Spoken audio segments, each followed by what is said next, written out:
अति पावन परम आराध्यतम परम करुणामय परम दयालु श्री गुरु महाराज जी के श्री चरण कमल में असंख्य कोटि साष्टांग दंडवत प्रणाम करके श्री गुरु महाराज जी की परम अहैतु की कृपा प्रार्थना करता हूँ। मेरी शिक्षा गुरुवर्गीय वैष्णवों के श्री चरणों में भी दंडवत प्रणाम करके उनकी भी कृपा प्रार्थना करता हूँ। सभी भक्तों सज्जनों वैष्णवों के श्री चरणों में भी दंडवत प्रणाम करके सभी की कृपा प्रार्थना।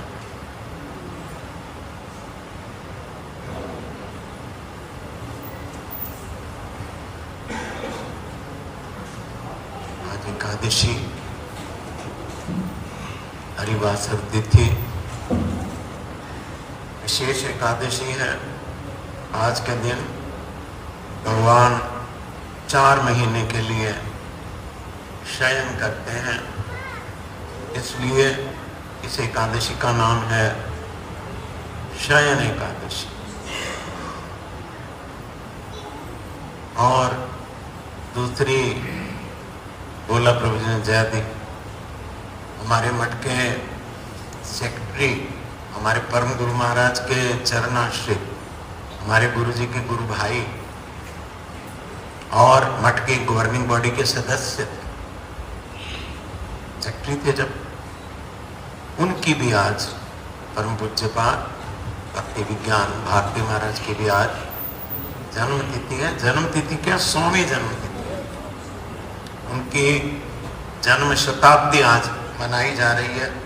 मुझे सुबह फोन आया था मेरे बेटे का चंडीगढ़ से कि मठ में अनुष्ठान किया गया है 3-4 घंटे का, तो मैं आज वहीं पर हूँ। मैं अच्छी बात है, सुनो, पूजा हुई उनकी भारती महाराज की, उनका महिमा गान किया गया होगा जो भी है। हम भी थोड़ा उनके बारे में याद करेंगे। पहले जरा सा गुरु जी से सुने हम लोग, गुरु जी क्या बोलते थे। बहुत लंबा है, एक आध पहला मैं बोलता हूँ। आज हरिवासर तिथि गुरु जी कहते थे, आज हरिवासर तिथि है, हरि की प्रिय तिथि। कृष्ण कहते हैं जैसे नागों में शेष नाग श्रेष्ठ है, यज्ञों में अश्वमेध यज्ञ श्रेष्ठ है, देवताओं में विष्णु श्रेष्ठ है, मनुष्यों में ब्राह्मण श्रेष्ठ है, उसी प्रकार सभी व्रतों में एकादशी व्रत सर्वश्रेष्ठ। इसके आगे कहा गुरुजी ने 5000 साल तप करने का जो पुण्य मिलता है, एक एकादशी व्रत करने से वह पुण्य मिल जाता है। फिर बोलते हैं, कहते हैं इसको कर्म कांड बोलते हैं। गुरुजी ने कहा 5000 साल तप करने से जो फल मिलता है, एक एकादशी का व्रत पालन करने से मिल जाता है। गुरुजी बोलते हैं इसको कर्म कांड कहते हैं। कुछ किया, फिर उसका फल क्या हुआ उसकी चिंता करना, या क्या फल होगा उसके बारे में सोचना। गुरुजी कहते हैं यदि हम किसी सांसारिक व्यक्ति को कहें कि जो एकादशी में रात्रि जागरण करेगा और दिन रात कुछ नहीं खाएगा, उसे भगवान मिल जाएंगे। बात समझ रहे हैं कि अगर किसी हम संसार के व्यक्ति को कहें कि जो कोई व्यक्ति एकादशी में रात्रि जागरण करे और दिन रात कुछ नहीं खाए, उसे भगवान मिल जाएगा, तो उसका जवाब होगा, गुरुजी ने कहा, तब वह बोलेगा कि मेरी तो तबीयत ठीक नहीं है, मुझे तो दवाई लेने के लिए डॉक्टर के पास जाना पड़ता है, एक दिन नहीं खाने से तो मरने के निकट पहुंच जाऊंगा, मर जाऊंगा मैं। भगवान आप बोलते हैं मिलेगा, भगवान किसने देखा है? गुरुजी ने कहा उसका उत्तर ये होगा, किंतु यदि कोई धनी व्यक्ति ऐसा कहे कि इस प्रकार व्रत करने से मैं उसे 5 लाख रुपए दूंगा, तो सब व्रत के लिए तैयार हो जाएंगे। तब सेहत नहीं जाता है क्या सब बोला, सब तैयार हो जाएंगे। तब वे सोचेंगे कि यदि व्रत करने से, भूखे रहने से हम मर भी जाएंगे तो हमारे परिवार वालों को तो 5 लाख रुपए मिलेगा। ये बात सोच के भी वो व्रत रख लेंगे। जब कहें कि भगवान की भक्ति के लिए, भगवान के प्रेम के लिए, भगवान की प्रीति के लिए व्रत करने से भगवान मिल जाएंगे, तब लोगों के पास समय नहीं होता है, तब लोगों की तबीयत खराब हो जाती है। ऐसा कुछ इस प्रकार की सब फलश्रुतियां, मतलब इस प्रकार के एकादशी व्रत रखने से क्या क्या फल होता है, ये मतलब फलश्रुति का मतलब फल क्या क्या होता है। फलश्रुतियां संसारिक लोगों को आकर्षित करने के लिए ही दी गई, इसलिए तो कहते बोला गया है कि 5000 साल तप करने से भी अधिक उन्नत फल देने वाला ये एकादशी व्रत है। एकादशी व्रत करने से भगवान को बहुत सुख लगता है।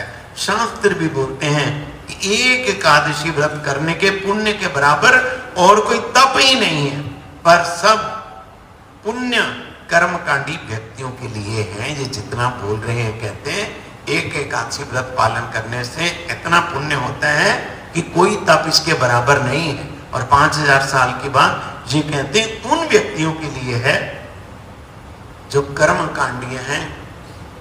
भक्तों के लिए ये बात नहीं है, गुरु जी ने बोला भक्तों के लिए ये बात नहीं है। इसकी तुलना मिश्री अथवा लड्डू दिखाकर दवाई खिलाने से की गई है। यह समझने के लिए, यहां इस बात को समझने के लिए यहां एक बच्चे का उदाहरण दिया जाता है जो बीमार है और जिसे डॉक्टर ने दवाई लेने के लिए कहा है। गुरु जी बोलते हैं आजकल तो कैप्सूल हो गया है, पुराने जमाने में कैप्सूल नहीं हुआ करते थे। बीमार होने पर कड़वी दवाई खानी पड़ती थी, जिसे खाना बड़ा कठिन होता था। इसलिए डॉक्टर के बार बार दवाई खाने के लिए कहने पर भी वह बालक दवाई नहीं खाता है। तब डॉक्टर उस बालक के माँ बाप को पूछते हैं कि वह आपका बच्चा क्या पसंद करता है। तो माँ बाप बताते हैं कि ये रसगुल्ला बहुत पसंद करता है। तो एक गर्म रसगुल्ला लाकर बच्चे को दिखाते हैं और पूछते हैं खाओगे, लाके दिखाते हैं, पूछते हैं ये रसगुल्ला खाओगे, तो बच्चा कहता है दो दो अभी दो। तब माता पिता कहते हैं नहीं नहीं, तुम पहले दवाई खाओ तब तुम्हें रसगुल्ला मिलेगा। ऐसा कहने से बच्चा दवाई खाने के लिए तैयार हो जाता है। उस बालक को लगता है कि दवाई पीने से रसगुल्ला मिलता है। ऐसा ही है, बालक को लगता है कि दवाई पीने से मिलता है रसगुल्ला। हम लोग भी उस बच्चे की तरह ही हैं। एकादशी व्रत के महात्म्य में इस प्रकार इसलिए लिखा है क्योंकि जगत के लोग उस बच्चे की तरह ही हैं। वास्तव में एकादशी हरिवासर तिथि भगवान की प्रिय तिथि है। एकादशी व्रत पालन करना 64 प्रकार के भक्ति के अंगों में से एक है। यदि एकादशी व्रत जो है भगवान के धाम में किया जाए तो और अधिक गुना फल मिलता है। जहां संत लोग रहते हैं, जहां पर सदगुरु जी ने अपने आराध्य देव को प्रकाशित किया है, वह मठ भी धाम ही है। वहां पर रहकर व्रत पालन करने की भी महिमा अधिक। इतना बोल के गुरु जी ने महाराज अम्बरीश का प्रसंग प्रारंभ किया। वो आज हम नहीं बोलेंगे, समय नहीं है, बहुत लंबा प्रसंग है। आज की जो एकादशी, शयन एकादशी, संक्षेप में उसके बारे में बोल देता हूं मैं।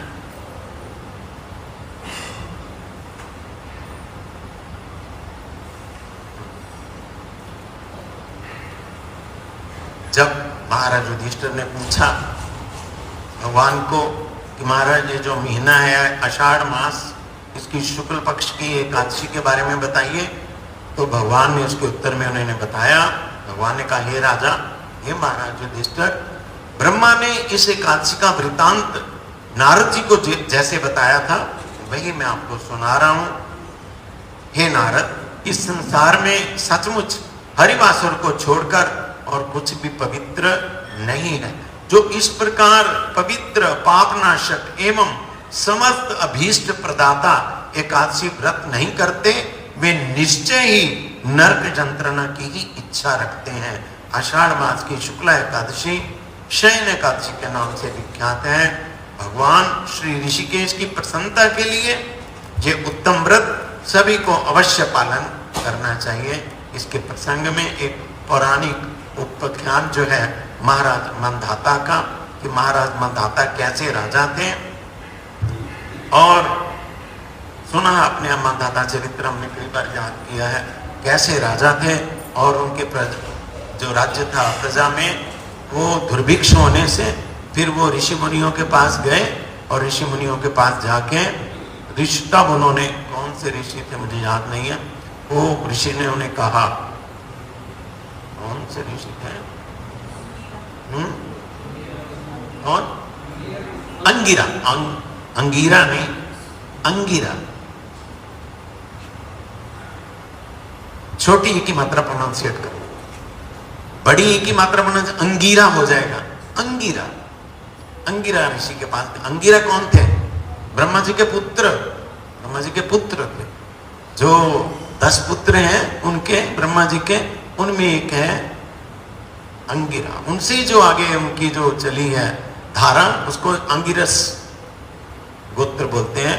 उन्होंने कहा कि आषाढ़ मास की ये जो शयन एकादशी है इसको तुम पालन करो। उसको पालन करने से तब जो है दुर्भिक्ष चला गया, वर्षा हो गई। आज चूंकि पूज्यपाद भारती महाराज की तिथि है, उनका भी चरित्र बहुत विस्तारित है और उनके साथ में भी रह के बहुत कुछ हमने सीखा, देखा, कैसे वैष्णवों का आचरण होता है, कैसे उनका चरित्र होता है, और किस प्रकार वो सभी समस्याओं का हल एक चुटकी में महाराज कर देते थे। 21 जुलाई 1926 को आज की तिथि में उनका आविर्भाव हुआ। उनके पिताजी का नाम वनमालीदास चक्रवर्ती और माताजी का नाम था प्रभास मंजरी देवी। उच्च ब्राह्मण कुल में थे। उच्च ब्राह्मण कुल का मतलब ऐसा ही नहीं है कि ब्राह्मण वंश में पैदा हुए, ना, ब्राह्मणों के जो गुण हैं वो सब उनके परिवार में थे और वही गुण जो है वो पूज्यपाद भारती महाराज को अपने परिवार से प्राप्त हुए। जब वो थोड़े बड़े हुए, भारती महाराज थोड़े बच्चे थे, थोड़े से होश जब उन्हें आई तो घर में खाने के लिए कुछ नहीं दिया जाता था। सुबह जब तक स्नान करके वो ठाकुर जी को प्रणाम ना कर ले और ठाकुर जी की परिक्रमा न, बचपन से ऐसा उनको संस्कार दिया। विद्यालय जाना हो तब भी पहले क्या करना, मंदिर में प्रणाम करना, ठाकुर जी का मंदिर था, और परिक्रमा करना ये जरूरी था, नहीं तो खाने के लिए कुछ नहीं दिया जाता था। और उनको उनके माँ बाप ने सिखाया कि ये जो भगवान गदाधर शिला है, भगवान को प्रणाम करने के समय ये मंत्र बोलना, वो तो बिल्कुल बच्चे थे, मंत्र बोलना आता नहीं था। माँ बाप ने रटाया, शांताकारं भुजगशयनं पद्मनाभं सुरेशं विश्वधारं गगन सदृशं मेघवर्णं शुभांगं वंदे विष्णुं भवभयहरणं सर्वलोकैकनाथं। सिखाया ये श्लोक बोल के भगवान को प्रणाम करना। महाराज बोलते थे, मुझे तो इस श्लोक का अर्थ नहीं पता था, परंतु मेरे घर वालों ने मुझे बार बार बोल बोल के इसको याद करा दिया। 8 साल की उम्र में उनके पिताजी ने उनका उपनयन कराया, यज्ञोपवीत संस्कार, ब्राह्मण का तो है ही, उनको ब्रह्म गायत्री प्रदान की जाती है, जनेऊ प्रदान किया जाता है कि रोज ब्रह्म गायत्री का पाठ करना, जप करना।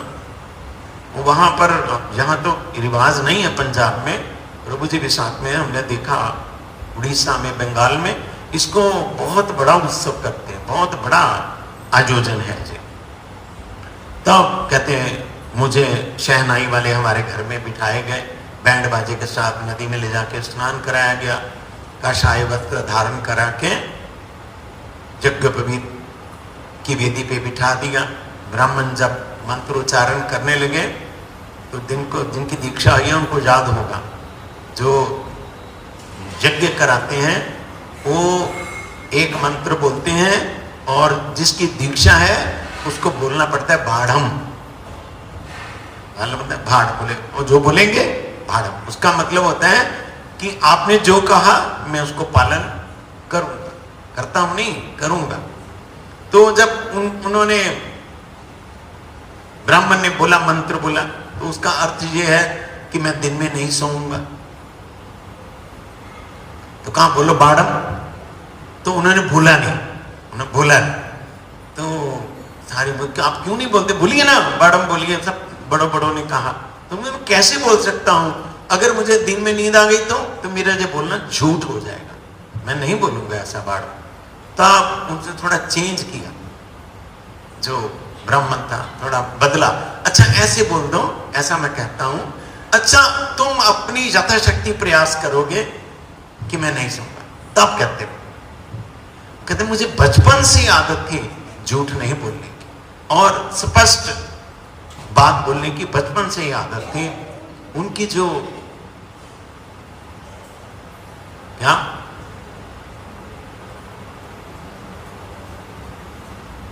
क्या तब बोला था 3 दिन नहीं सोना, तब बोला कैसे नहीं था।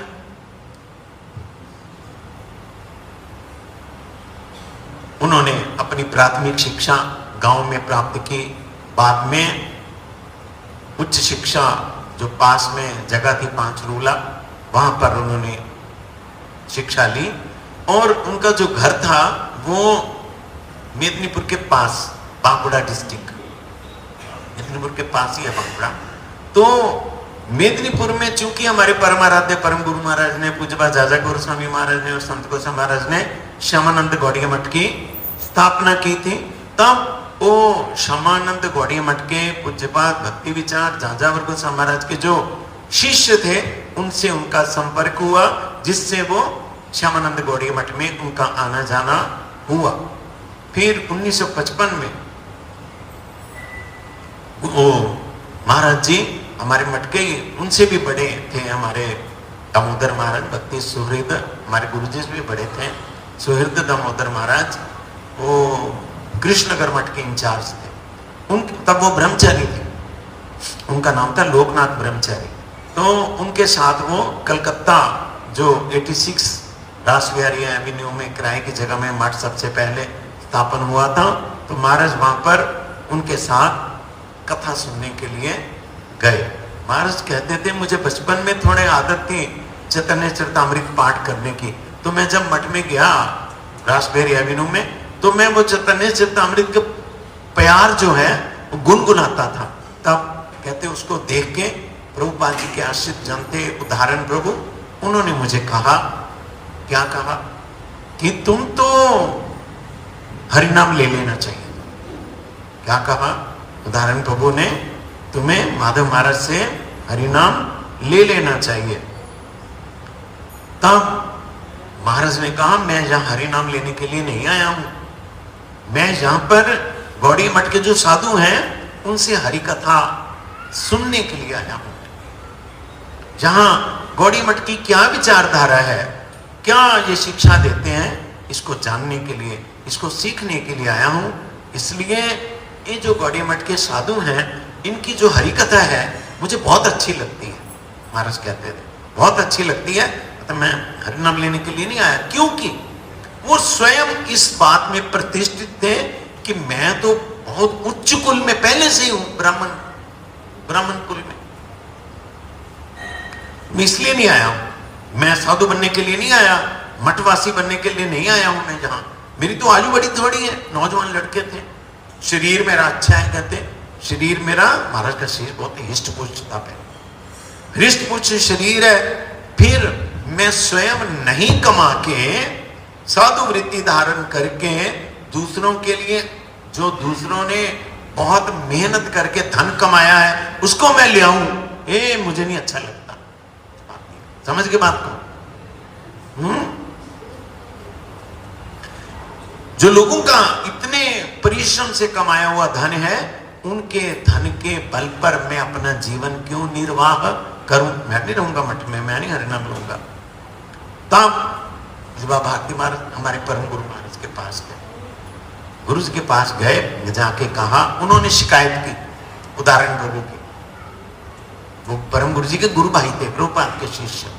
उन्होंने जाके शिकायत की कि महाराज को बोला, महाराज मेरे हाथ, नाक, कान आदि सब कुछ तो ठीक है, तब भी उदाहरण प्रभु मुझे बोलते हैं जाओ हरि नाम ले लो, हरि नाम ले लो, तो मुझे भिक्षुक बनने के लिए कह रहे हैं। तब गुरुजी ने उनको जवाब दिया, समझ गए? परम गुरुजी ने उनको जवाब दिया, देखो हरि नाम ग्रहण करके सभी व्यक्ति त्यागी ही बनेंगे, ये तो कोई कंडीशन नहीं है। सभी व्यक्ति मठवासी बनेंगे, त्यागी बनेंगे, ऐसा तो नहीं है। गृहस्थ भी हरि नाम ग्रहण करके वैष्णव बन सकते हैं। तो मुझे कहा कुछ, और ये भी कहा, देखो आप किसी के कहने पर भी हरि नाम नहीं ग्रहण करना। महाराज ने कहा, आपको कोई कहे हरि नाम ले लो, हरि नाम ले लो, किसी के कहने पर हरि नाम ग्रहण नहीं करना। जब आपकी अंदर से इच्छा जागृत हो तब हरि नाम ग्रहण करना। इस प्रकार कहते महाराज से मैंने सुना ये बात। महाराज बोलते थे, एक बार एक माता जी उनके पास आए, महाराज के पास। वो मठ आश्रित थी, मठ की शिक्षा थी, निष्ठावान। महाराज को बोलती, महाराज अगर आप मेरे बेटे को बोल देंगे ना तो ये हरिनाम ले लेगा, ये हरिनाम ले लेगा। आप महाराज, आपके कहने का प्रभाव है, आपको इनकार नहीं कर सकेगा। आप महाराज जी एक बार इसको बोल दीजिए, मेरे बेटे को बोल दीजिए कि हरिनाम लो। तो महाराज ने उनको कहा, मैं कभी नहीं बोलूंगा इनको हरिनाम। मैं क्यों बोलूंगा? मैं कथा सुना के इसको इस लायक कर दूंगा, इसके दिल में श्रद्धा पैदा कर दूंगा, ये स्वयं बोलेगा मुझे हरिनाम लेके। महाराज बोलते थे, मैं ऐसे लोगों में नहीं हूं। लो लो लो लो, मैं कहते कैसे लोगों में हूं? उनको हरि कथा के माध्यम से उनके दिल में श्रद्धा जागृत हो जाएगी कि हाँ मुझे हरिनाम लेना चाहिए। तब कहते वो ये अपने आप बोले, ये बोलेगा आके हमको, महाराज बोले ये बोलेगा आके हमको कि महाराज मुझको हरिनाम के लिए लेके दीजिए, आप बोलिए जरा। इसलिए तब कहते जब मैं मठ में कुछ दिन रहा वहां, तो मुझे तो कहते दिन में सोने की आदत नहीं है। तब मैं कहते जब कथा कीर्तन सब हो जाता, दोपहर के समय कुछ नहीं होता था, तब मेरे मन में आया सब लोग तो सो जाते हैं, तो मैं तो इस समय में हरिनाम कर ही सकता हूं, तब मुझे तो कोई नुकसान नहीं है। तब कहते हैं मैंने गुरु जी के पास में जाके कहा, गुरु जी ने जब कहा कि किसी अन्य के कहने पर नहीं, बल्कि तुम्हारी जब स्वयं की इच्छा हो तभी हरिनाम ग्रहण करना, तब कहते अच्छा ठीक है। ऐसे करते करते क्या हो गया, मन में हो गया शयन एकादशी तिथि आ गई, ये जो आज तिथि है। कहते उदाहरण पर मुझे बोला फिर कि देखो बड़ी अच्छी तिथि आ रही है शयन एकादशी, इसको मत गवाओ।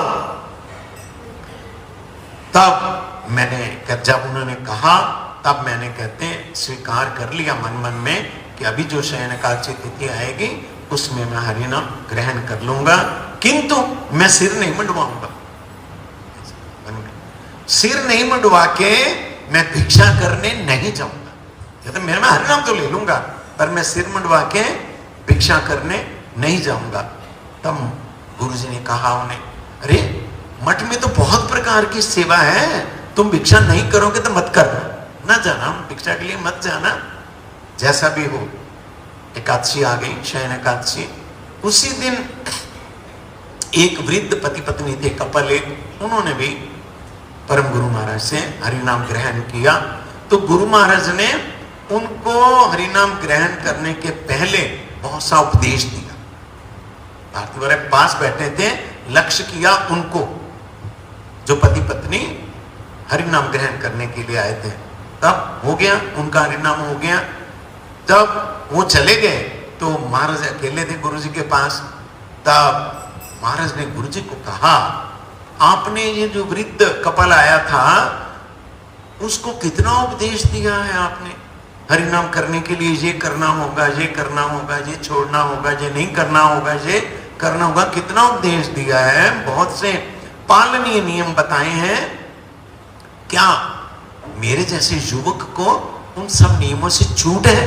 क्योंकि आपने मुझे तो नहीं कहा कि ये सब नियम पालन करने, मुझे तो नहीं कहा, उनको कहा। तो क्या मेरे जैसे नौजवान लड़के के लिए ये नियमों से छूट है? तो गुरुजी ने जवाब दिया कि उनको मैंने जो जो कहा, ये छोड़ना होगा, ये छोड़ना होगा, ये छोड़ना होगा, तुम्हारी शक्ल देखने से मुझे लगता है तुम पहले से ही ये चीजें नहीं लेते, इसलिए मैंने तुम्हें नहीं कहा। मुझे तुम्हारे शक्ल से पता चल गया कि तुम्हें इन चीजों का अभ्यास नहीं है। और गुरुजी ने हरिनाम मंत्र, कहते मुझे पता नहीं था हरिनाम और दीक्षा अलग अलग होते हैं। तो गुरुजी ने कहा कि तुम हरिनाम के साथ दीक्षा भी ले लो। हालांकि उनको ब्रह्म गायत्री पहले मिल चुकी थी ना, मिल चुकी थी। तब कहते गुरुजी ने मुझे हरिनाम भी दिया, दीक्षा भी दी। तो कहते मैंने गुरुजी से कहा कि महाराज मैं तो पहले से ही ब्रह्म गायत्री जप करने का मुझे अभ्यास है, मैं 10 बार करता हूं, तो आपने उपदेश दिया 12 बार करने का। तो गुरुजी ने कहा कोई बात नहीं, शास्त्र में 10 बार का भी विधान है, तुम बचपन से 10 बार कर रहे हो तो ठीक है, तुम 10 बार ही कर। फिर वो हरिनाम हो गया। 3-4 दिन बाद गुरुजी ने उनको अपने पास बुलाया और और बुला के एक कागज दिया और एक पेंसिल दी, पेन दिया और कहा लिखो ओम विष्णुपाद अष्टोत्तर शत श्री श्रीमद् भक्ति सिद्धांत सरस्वती गोस्वामी ठाकुर प्रभुपाद, ये लिखो। और श्री श्री गुरु गौरंग जयता ये लिखो। मैंने कहते लिख दिया। मुझे कहा उन्होंने बंगाली में भी लिखो और इंग्लिश में भी लिखो। मैंने दोनों में लिख दिया। जब कहते गुरुजी ने देख लिया मेरा राइटिंग कैसा है, तो गुरुजी ने मुझे कहा ठीक है, तुम भिक्षा के लिए नहीं जाओगे ना, ठीक है कोई बात नहीं, मठ में और सेवा है, आज से मैं तुम्हें डिक्टेशन दूंगा, तुम पत्र लिखना। तब ये तो था नहीं मोबाइल वगैरह, एकदम कम्युनिकेशन का माध्यम था पत्राचार, चिट्ठी गुरुजी को लोग लिखते थे, गुरुजी उसका जवाब देते थे, गुरुजी अपने हाथ से लिख के जवाब देते थे। तब क्योंकि चिट्ठियां बहुत होती थी, गुरुजी ने उसको थोड़ा कम करने के लिए भार को कहा कि मैं बोलूंगा, तुम्हारा हाथ देखा लिखाई बहुत सुंदर है, तुम चिट्ठी लिखना। महाराज बोलते हैं कि मैं तो मठ में रहने के लिए नहीं आया था, परंतु चिट्ठियां लिखते लिखते गुरुजी के आंतरिक क्या भाव है, ये कहते इसने ही मुझे मठ में रख दिया। गुरुजी का विचार क्या है, गुरुजी का सिद्धांत क्या है, गुरुजी का आचरण क्या है, चिट्ठियों में गुरुजी दूसरों को क्या उपदेश देते हैं, कैसा स्नेह है गुरुजी का दूसरे लोगों पर। ये कहते सुन वो, मैं कहते गुरुजी ने मुझे कोई उपदेश नहीं दिया। चिट्ठियां लिखते लिखते ही मैं गुरुजी के पास में रह गया और गौड़ीय विचारधारा के सिद्धांतों को समझने का गुरुजी बोलते हैं, महाराज बोलते हैं मुझे बहुत अच्छा अवसर मिल गया।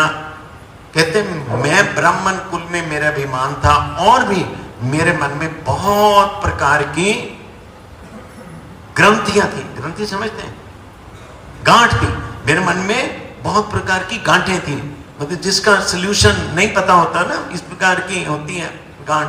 तब कहते हैं गुरुजी के, ये भागवत का श्लोक है, ततो दुसंग मृत सृज्य सत्सु सज्जेत बुद्धिमान संत एवस्य छिदंती मनोव्यासंग मुक्ति भी। परम आराध्य गुरु महाराज यहाँ जयराम धर्मशाला में एक दो बार हुआ, एक बार तो मुझे पक्का याद है, उसमें सम्मेलन हुआ, जो या आपकी दुकान में क्या बाबा जय रामदास धर्मशाला, वहां पर सम्मेलन। तो गुरु महाराज बैठे हुए थे, कथा की गुरु जी ने।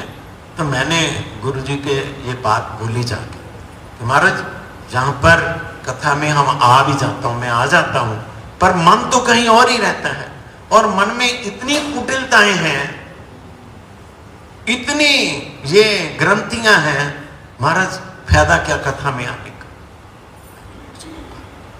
इतनी समस्याएं हैं, इतनी दुर्भावनाएं हैं। मैंने कहा गुरु जी को, तब गुरु महाराज ने मुझे ये जवाब दिया था, ये जो जवाब यहाँ पर दिया, क्योंकि गुरु जी तो वही बात बोलते थे जो हमारे परम गुरु जी बोलते थे, उसको छोड़ के थे और कोई बात बोलते नहीं थे। मुझे यही जवाब दिया, ये श्लोक बोला। क्या इसका मतलब? गुरु जी ने मुझे कहा तुम्हारा काम है सिर्फ हरि कथा में आके बैठना। मुझे कहा तुम्हारा काम है सिर्फ हरि कथा में आके बैठना, वो साधु की जिम्मेदारी है, साधु की जिम्मेदारी है। गुरु जी ने मुझे कहा उसके हाथ में खड़ग रहती है, खड़ग, खड़ग बोलते हैं तलवार को, तलवार रहती है। वो जितने प्रकार की गांठें होती हैं, साधु के संग से, साधु से कथा सुनने से सब प्रकार की गांठें कट जाती है। यही बात कि वो जो ग्रंथियां हैं, वो भगवान के जो भक्त हैं, साधु हैं, उनके पास में जाने से वो ग्रंथियां सब जो हैं कट जाती हैं। इन ग्रंथियों का महाराज बोलते हैं कि इतनी ग्रंथियां थी मेरे मन में, वो सब, वो अभी बोलने का समय नहीं है क्या क्या ग्रंथियां थी। अभी तो आजकल का तो लोग समझ ही नहीं पाएंगे कि ऐसे भी लोग थे। तो वो कहते धीरे धीरे धीरे धीरे क्या हो गया, सब ग्रंथियां चली गई। मैं, ब्राह्मण का काम है, वो किसी दूसरी जाति के साथ बैठ के खा नहीं सकता है, एक ही पंगत में बैठ के नहीं खा सकता। तो मैं कहते अपना प्रसाद अलग से जाके कॉर्नर में खाता था। और शास्त्र में लिखा हुआ है कि जब भगवान का प्रसाद ग्रहण करो, कोई बातचीत नहीं करनी चाहिए, मौन रहना चाहिए। तो मैं कहते मौन रहता था। तब कहते गुरुजी ने मुझे धीरे धीरे समझाया, ये बात ठीक ही है शास्त्र की, मौन रहना चाहिए, प्रसाद पाने के समय मौन रहना चाहिए। परंतु वास्तव में मौन तभी होता है जब हर समय भगवान का गुणगान करे। प्रसाद पाते समय भी चुपचाप रह के भगवान का नाम करने का, भगवान की चर्चा करने का समय क्यों गवाना। तब हमारे गुरु जी भी बोलते थे, जो श्लोक है महाप्रसादे गोविंदे आदि, तब गुरु जी ने समझाया कि ये भगवान का प्रसाद की महिमा को गा के भगवान, हाँ गुरु जी ने ये कहा, ये ठीक है कि प्रसाद पाते समय संसार की कोई बात नहीं करनी चाहिए। तो प्रसाद बुद्धि नहीं हुई, बात क्या तब। इसलिए कहते गुरु जी ने मुझे समझाया कि प्रसाद ग्रहण करने के समय हरेर नाम हरेर नाम हरेर नाम एव केवलम कलो नास्ति एव नास्ति एव नास्ति एव नास्ति एव गति। अन्यथा इस श्लोक को याद रखना, और परम विजयते श्री कृष्ण संकीर्तनम, इस बात को याद रखना। अतः ज्यादा गुरुत्व किस बात का है, भगवान के नाम महिमा कीर्तन करने का कि चुप रहने का। आप कहते मैंने धीरे धीरे वैष्णवों के साथ में बैठ के प्रसाद पाना शुरू किया, धीरे धीरे। और बहुत सी बातें ऐसी, कहाँ जाना कहाँ नहीं जाना, क्या खाना क्या नहीं खाना। तब कहते गुरु जी के गुरु भाई जो थे, प्रभुपाद जी के जो शिष्य थे, मुझे उनकी सेवा करने का बड़ा मौका मिला। गुरु जी उनको नियुक्त करते थे उनकी सेवा में। तो कहते जिन जिन प्रभुपाद के जनों के पास में गया उनकी सेवा के लिए, उन्होंने मुझे जो जो उपदेश दिया, उसको कहते मैंने सारी उम्र गांठ बांध के रखा। क्या क्या उपदेश दिया, वो एक एक वैष्णव का है। श्रीधर महाराज ने क्या कहा, उन्हें क्या उपदेश दिया, गोस्वामी महाराज ने क्या उपदेश दिया, और भक्ति विचार जाजावर गोस्वामी महाराज ने क्या उपदेश दिया, और केशव महाराज ने क्या उपदेश दिया, पुरी गोस्वामी महाराज ने क्या उपदेश दिया। सब बहुत एक से एक बढ़कर, एक से एक, जो उन्होंने उनको कहते यही मैंने जीवन में उनसे सीखा कि क्या क्या करना चाहिए और क्या क्या नहीं करना चाहिए। संत गोस्वामी महाराज ने क्या उपदेश दिया, ये सब जो बातें हैं कहते मैंने सीखी उनसे, वो सारी उम्र मैंने कहते उस पर चलने का प्रयास किया। तब गुरु जी ने उन पर प्रसन्न होकर उनको ये जो गौर पूर्णिमा तिथि में श्री चैतन्य वाणी प्रचारणी सभा के द्वारा गौर आशीर्वाद पत्र प्रदान किया। उस संस्कृत में है वो, उसकी मैं हिंदी बोल देता हूं।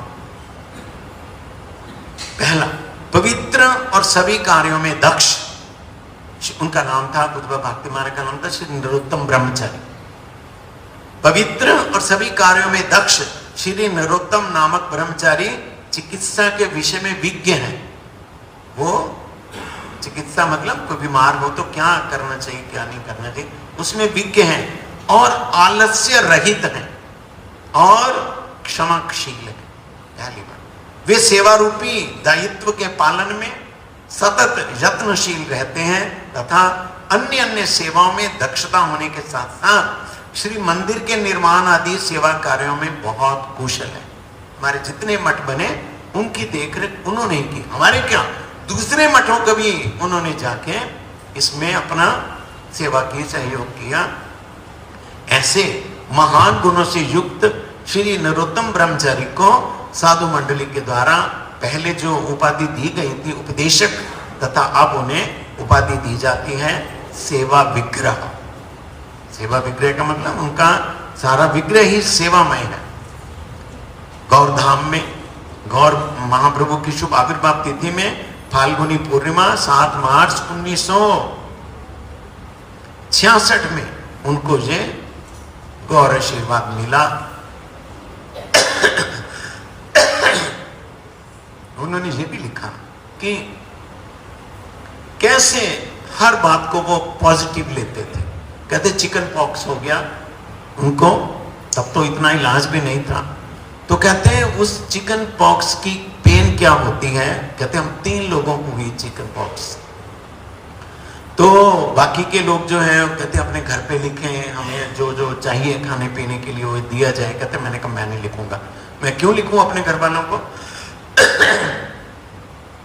उन्होंने जब उन दोनों ने जो बाकी के लोग थे उन्होंने कहा कि महाराज आप मठ में तो आपके खाने पीने की अच्छी ब्रह्मचर्य देता व्यवस्था नहीं हो पा रही है, तो आप अपने घर वालों को लिख दीजिए, वो आपके अच्छे खाने पीने की व्यवस्था कर देंगे। तब उन्होंने कहा नो डाउट, अगर मैं घर वालों को कहूं तो अवश्य व्यवस्था कर देंगे। तब कहते मैंने उन्हें कहा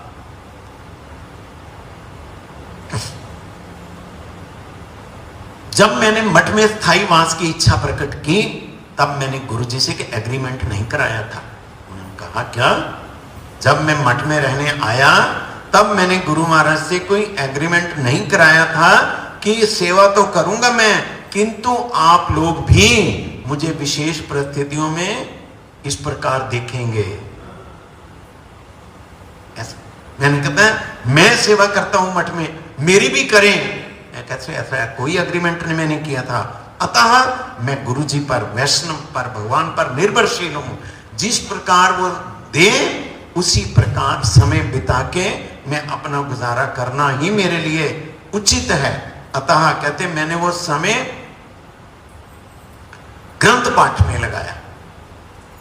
कहते ग्रंथ पढ़ते पढ़ते चिकन पॉक्स का क्या कष्ट होता है मुझे पता ही नहीं चला।